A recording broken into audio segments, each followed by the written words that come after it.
جبکہ اصل تو مہر ہے. آج کل آپ پیپروں میں پڑھیے, اخبار میں دیکھیے کہ شادی میں جو ہے اصل مہر ہے. ابھی آپ نے سنا کہ نہیں, سب سے شروع میں جناب ناہید صاحب نے بتایا کہ الحمدللہ یہ جتنے گستاخ رسول اللہ صلی اللہ علیہ وسلم کے نے بتاؤ کہ اگر حضرت آدم درود نہ پڑھتے تو تمہارا وجود نہیں ہوتا. یہ رسول پاک صلی اللہ علیہ وسلم پہ درود کی برکت اور فضیلت ہے.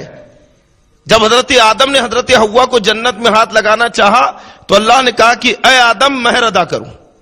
حضرت آدم نے کہا کہ مولا کیا مہر ادا کروں؟ تو کہا کہ میرے نبی پر درود پڑھو, ہے نا, یہ مہر ہوا. تو یہ مہر ضروری ہے. نکاح میں جو سب سے اہم اور ضروری چیز ہے وہ دلہا اور دلہن دونوں کا سنی صحیح العقیدہ ہونا بالکل ضروری ہے. دونوں میں سے اگر کسی ایک کا بھی عقیدہ ڈیمیج رہا نکاح نہیں ہوگا. بات سمجھ میں آ گئی؟ دونوں سنی صحیح العقیدہ ہو تو ہی نکاح ہوگا. اور تیسری چیز ہوتی ہے مہر. بغیر مہر کے نکاح نہیں ہے. مہر کی 3 قسمیں ہیں. عموماً جب بھی نکاح پڑھایا جاتا ہے تو لوگ لکھوا دیتے ہیں رفتہ رفتہ, ہے نا, مہر معجل لکھ لیجئے, رفتہ رفتہ ادا کرتے رہیں گے. رفتہ رفتہ زندگی گزر جاتی ہے لیکن مہر ادا نہیں ہوتا ہے. یہاں تو لکھا دیا مہر رفتہ رفتہ دیں گے, لیکن جب شادی ہو گئی تو آپ نے کہا تھا کہ LCD دیں گے, وہ تو دکھ نہیں رہی یہاں پہ. آپ نے کہا تھا کہ بالکل یہاں پہ اتنے لیٹر کا فریج دیں گے, لیکن یہ تو چھوٹا فریج دکھ رہا. گاڑی دیں گے, ہے نا. آج کل یہ ارے جو ضروری ہے جہیز جو ہوتا حقیقت میں یہ لڑکی کا حق ہے. حضور فقیہ اعظم شارح بخاری حضرت علامہ مفتی شریف الحق صاحب قبلہ مدد رحمت اللہ علیہ نے بہت بہترین جہیز کے تعلق سے وضاحت کی ہے کہ جہیز جو ہوتا ہے یہ لڑکی کا حق ہوتا ہے. لڑکی کے سسرال والوں کو, سسرال والے تو دور کی چیز ہو گئے, شوہر کو بھی جہیز مانگنے کا حق نہیں. اگر سسرال والے یا شوہر جہیز مانگتا ہے تو فقہا فرماتے ہیں کہ یہ رشوت ہے. جانتے رشوت, اس کا بائیکاٹ کرنا چاہیے. اور حدیث پاک میں الراشی والمرتشی کلاہما فی النار, رشوت دینے والا رشوت لینے والا دونوں جہنمی.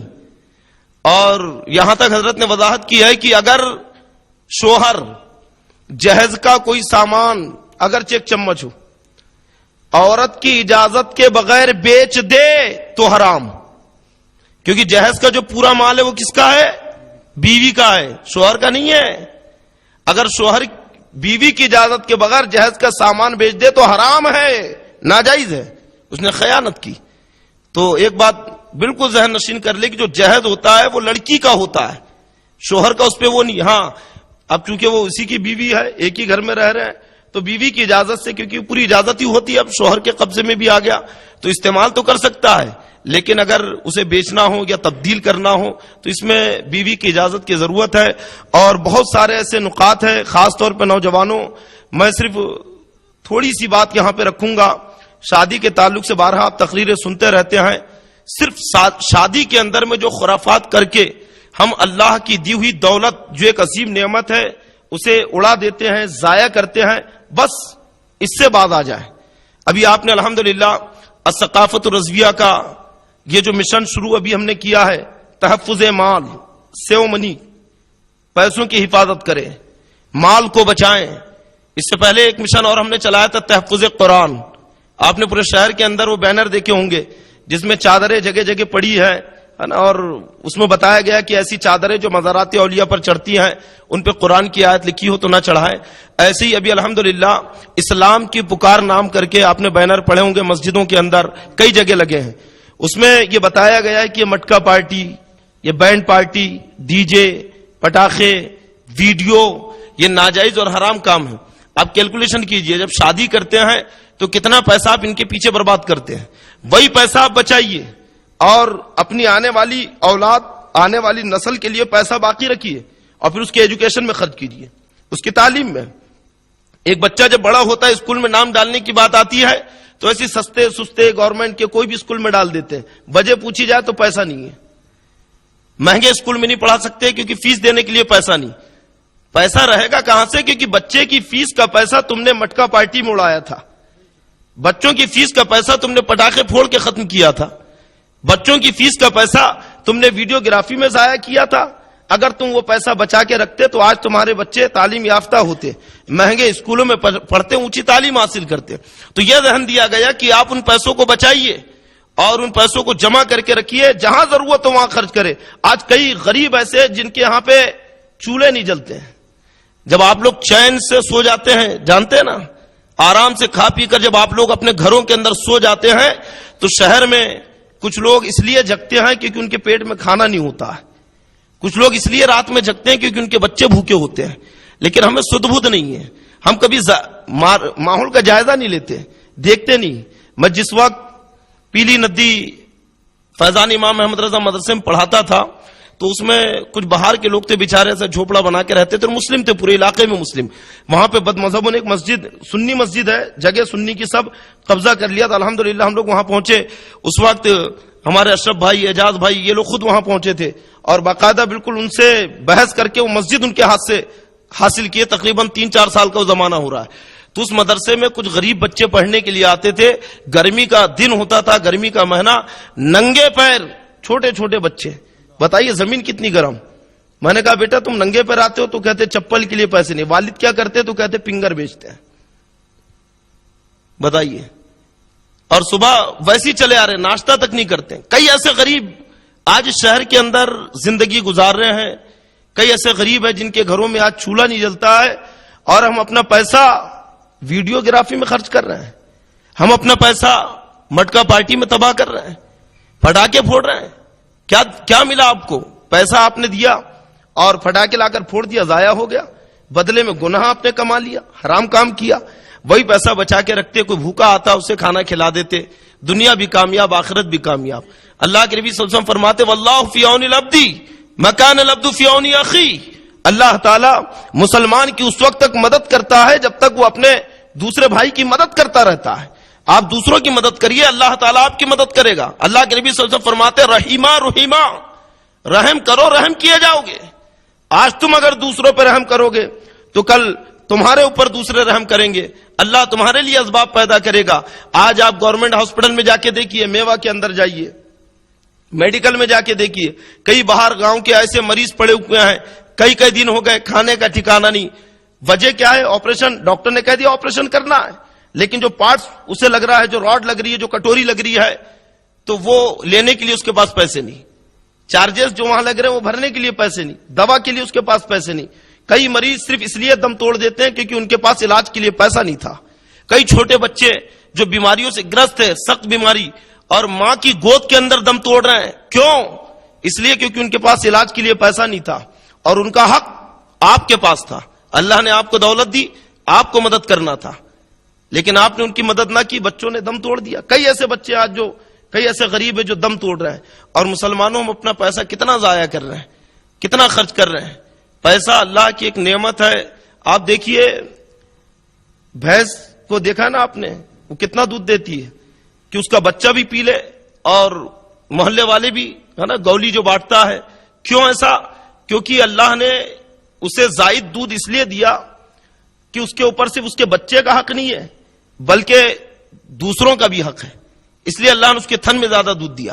آپ کی تجوری میں اللہ نے زیادہ دولت کیوں دی؟ آپ کے بینک بیلنس جو ہے, آپ کے اکاؤنٹ میں اتنا زیادہ پیسہ کیوں ہے جانتے آپ؟ کیونکہ وہ آپ کا نہیں ہے. یہ جو غریب سسک رہے ہیں ان کا بھی حق ہے, یہ جو بھوکے مر رہے ہیں یہ ان کا بھی حق ہے, جو بیمار دم توڑ رہے ہیں ان کا بھی حق ہے. اس لیے مسلمانوں دوسرے کے حقوق کو پہچانو اور یہ مال ضائع کرنے سے بچو. اور میں آخری گزارش, جتنے نوجوان یہاں بیٹھے ہیں الحمدللہ, ہمارے بھوتیا دروازے کے بھی ہے, بھالدار پورے کی بھی ہے, اور میں چہرے سے تو سب کو جانتا ہوں, نام سے سب کے واقف نہیں ہوں, اور آپ لوگ بھی مجھے جانتے ہیں, ہے نا. تاج آباد شریف کے بھی ہے ماشاء اللہ, ہے نا. میں آپ سے گزارش کروں گا کہ آپ ثقافت رضویہ کے اس مشن کو آگے بڑھائیں, کیونکہ یہ کسی کی ذات کا مشن نہیں ہے, پوری قوم کا مشن ہے. آپ کو پوری قوم کا خیال رکھنا ہے, پورے مسلمانوں کا بھرم رکھنا ہے. آج ایک آدمی غریب ہوتا ہے, جانتے دنیا کے کتنے تانے سنتا ہے.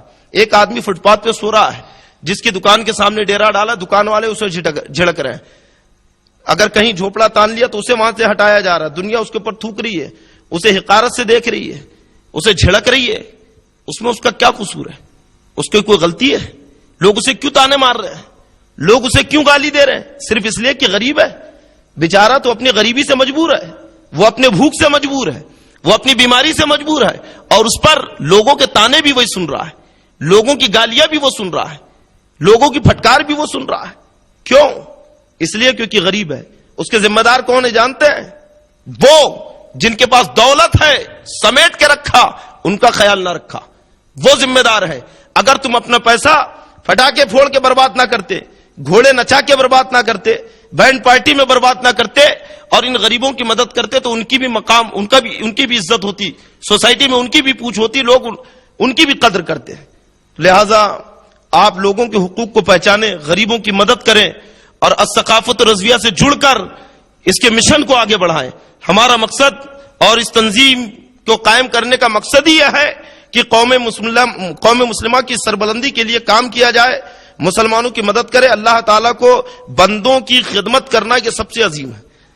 اللہ کے نزدیک سب سے عظیم کام بندوں کی خدمت کرنا ہے, خدمت خلق جسے کہتے ہیں. آپ لوگوں کی مدد کیجئے, اللہ بہت خوش ہوتا ہے اس سے, اور اللہ تعالیٰ بدلے میں عطا فرماتا ہے, نوازتا بھی ہے.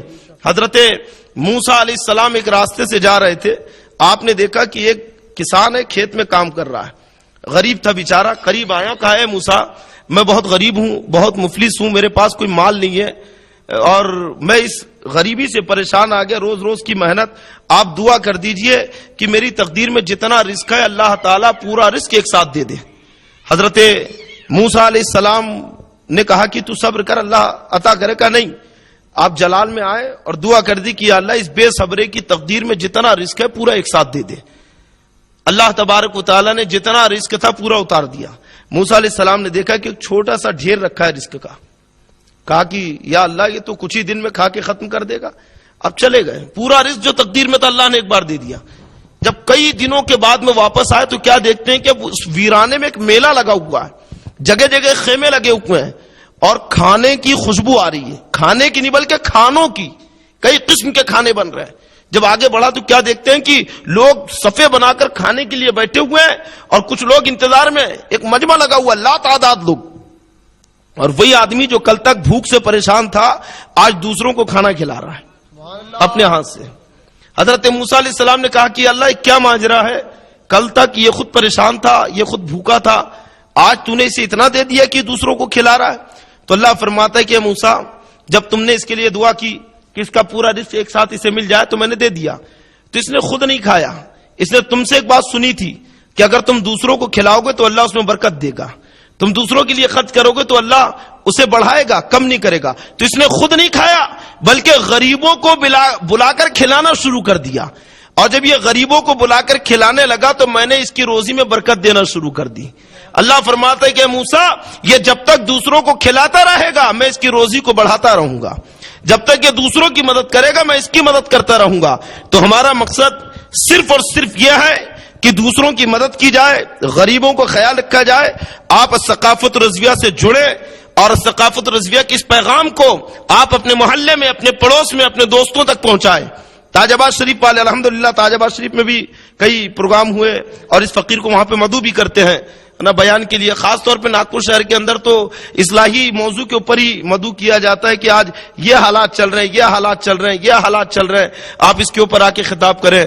میں کہوں گا کہ ناگپور شہر کے کونے کونے کے اندر یہ میسج اور یہ پیغام پہنچنا چاہیے اور یہ آپ کی ذمہ داری ہے. یہ تنہا کمزور ایک عاجز بندہ کہاں تک, اگر آپ لوگ ساتھ دیں گے تو یقیناً پورے ناگپور شہر کے اندر دھوم مچا دیں گے. اگر آپ لوگوں نے ساتھ دیا تو انشاءاللہ کوئی بھوکا نہیں رہے گا, آپ نے مدد کی تو کوئی بیمار نہیں رہے گا, آپ نے مدد کی تو کوئی مفلس نہیں رہے گا. بس اب کاندھے سے کاندھا ملا کر ساتھ دیجئے. جہاں کہیں کوئی ایسی پریشانی نظر آتی ہے تو بالکل آگے بڑھ کے انشاءاللہ ہم اس کی مدد کریں گے, لیکن شروعات آپ اپنے اندر سے کریں کہ میں اپنی شادی میں, نوجوان عہد کرے, میں اپنی شادی میں ویڈیو کیمرہ نہیں چلاؤں گا, میں اپنی شادی میں پٹاخے نہیں پھوڑوں گا, میں اپنی شادی میں بینڈ پارٹی نہیں رکھوں گا. آپ عہد کریں ایسا کہ ہم ان تمام چیزوں کا بائیکاٹ کرتے ہیں, وہ چاہے کوئی کہے, کوئی ناراض ہو جائے, اللہ ناراض نہیں ہونا چاہیے. اللہ کو راضی رکھیں اور وہ پیسہ بچائیں, غریبوں کی مدد میں کام لائے, بیماروں کے علاج میں, اپنے بچوں کی تعلیم کے لیے رکھیں. اللہ تبارک و تعالی جو کچھ بیان ہوا میں کہنے اور سننے سے زیادہ عمل کی توفیق عطا فرمائے اور اس مبارک مجلس کو اپنی بارگاہ میں قبول فرمائے. السلام علیکم.